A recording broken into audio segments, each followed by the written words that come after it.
still remains within the sound of silence. In restless dreams I walked alone, narrow streets of cobblestone,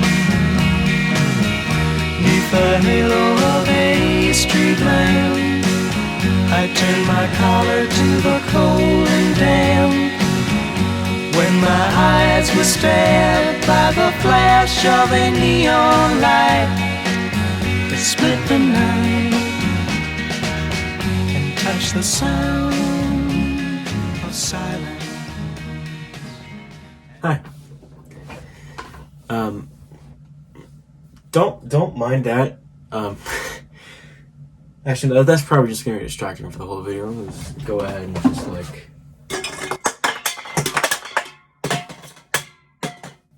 That's kind of better. Pay attention to this though, because it's going to be very important later on. The Cold War lasted. Okay, so now we are kind of ready. I hope. I don't want to redo this all over again. The Cold War lasted from the mid-40s all the way into the late 80s, and as such, it has had a major impact on popular media. The Vietnam War in particular saw America in an era of utter chaos, confusion, and controversy. Hippie culture and distrust toward the government began becoming more and more popular as Lyndon B. Johnson began conscripting troops to go fight in the Vietnam War. Especially in music, a lot of the biggest stars were very much outspoken against the Vietnam War. Out of the resulting quarrel, they started turning from this into this, and from this long distance information, give me Memphis, Tennessee, into this.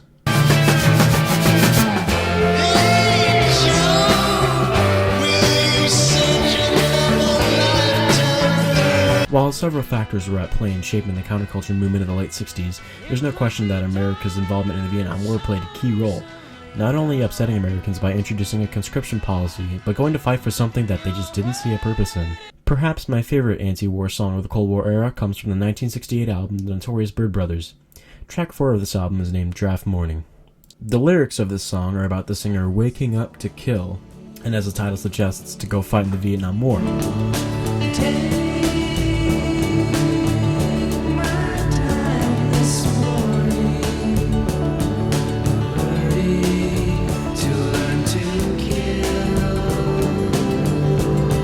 After the second verse, the song turns from somewhat gentle and unassuming to an ascending guitar pattern as the trumpet blurts in and simulated war sound effects play.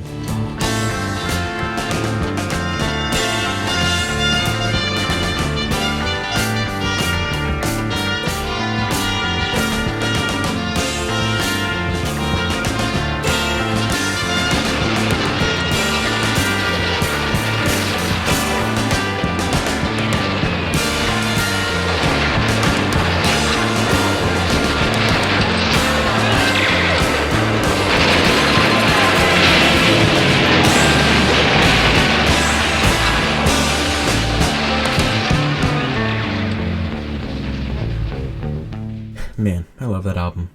Other examples of Vietnam War protest songs that come from mainstream bands include Creedence Clearwater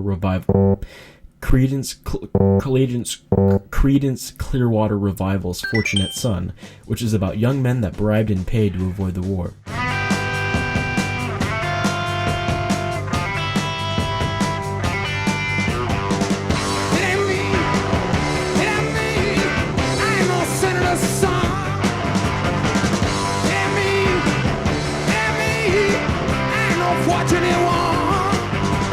The Doors' The Unknown Soldier criticizes how life at home in America awkwardly continued normally while all of their men were dying in Vietnam. But it wasn't just high-profile bands making songs like this. There was a popular protest song during the early years of U.S. involvement in Vietnam named Hey Hey LBJ. It evolved from a simple protest chant, and it centers around the singer belittling the president of the time, Lyndon B. Johnson, saying they're going to take his toys away and asking him how many kids he killed that day.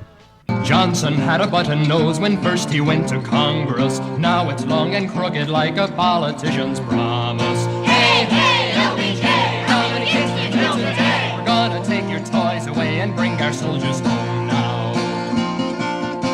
A lot of people consider the Vietnam era, or the Cold War era more generally, to be the peak of Western music. British bands such as the Beatles, Rolling Stones, and Dave Clark 5 inspired countless American musicians.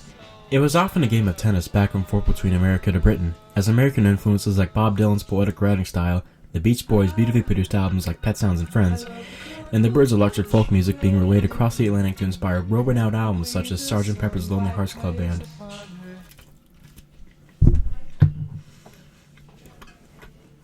However, Eastern Europe was far more restricted from this musical revolution. Being in the Eastern Bloc meant that you were under de facto Soviet control, and they blocked off almost all Western media. Bootlegs of the most popular Western bands circulated, but this was very much against Soviet law. On May 4, 1970, over 300 unarmed students at Kent State University in Ohio gathered together to peacefully protest America's invasion into Cambodia and military presence at the university. However, 28 National Guard soldiers were ordered onto the campus, and the protest was brutally suppressed. 9 students were injured, and 4 were killed that day. This incident understandably sparked mass outrage from all over the world, and the incident is still remembered to this day as both a major incident in Cold War America and the first time in American history that a student was killed during a protest.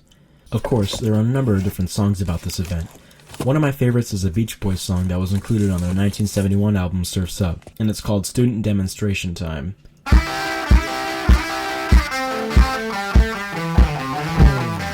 It doesn't do a good job of honoring the victims of the event, and the song is more about American suppression of protests in general. However, the last verse interestingly shows indifference to the war and just asks the listener to stay out of protesting. America was stunned on May 4th, 1970, when a rally turned to riot up at Kent State University. They said the students scared the guard, though the troops were battle-dressed. 4 martyrs earned the new degree, the Bachelor of Bullets. I know we're all fed up with useless wars and racial strife, but next time there's a riot, well, you best stay out of sight when there's a riot going on. Oh, stay away when there's a riot going on. Student demonstration. Stay away when there's a riot going on. Student demonstration. Former Byrds member David Crosby. This is David Crosby.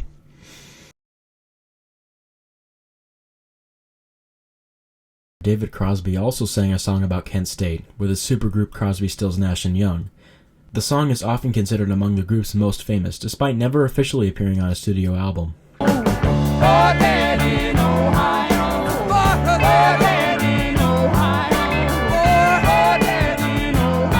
But it wasn't just music that was affected by the Cold War. I know some other people are doing this topic, so I'm going to be brief talking about this, but the Red Scare was the expulsion of suspected communists from Americas during the 50s.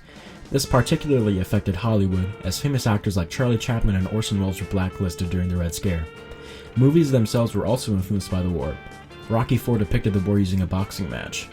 The American main character looked a lot smaller and weaker than the Soviet character, despite the real dynamics of the Cold War being a lot more equal. The movie Full Metal Jacket was released toward the end of the Cold War in 1987, and it was a war drama film about the Vietnam War. It's one of director Stanley Kubrick's most famous movies. You got a war face?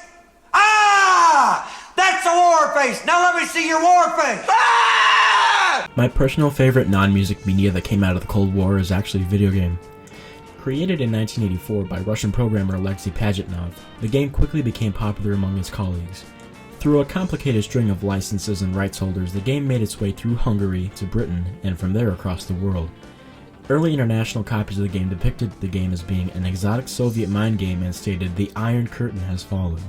The game quickly became incredibly popular, especially after being packaged with Nintendo's Game Boy console. It is now the second best-selling video game of all time, being surpassed only by Minecraft in recent years. This game is named Tetris. There you have it, a look into American media during the Cold War age.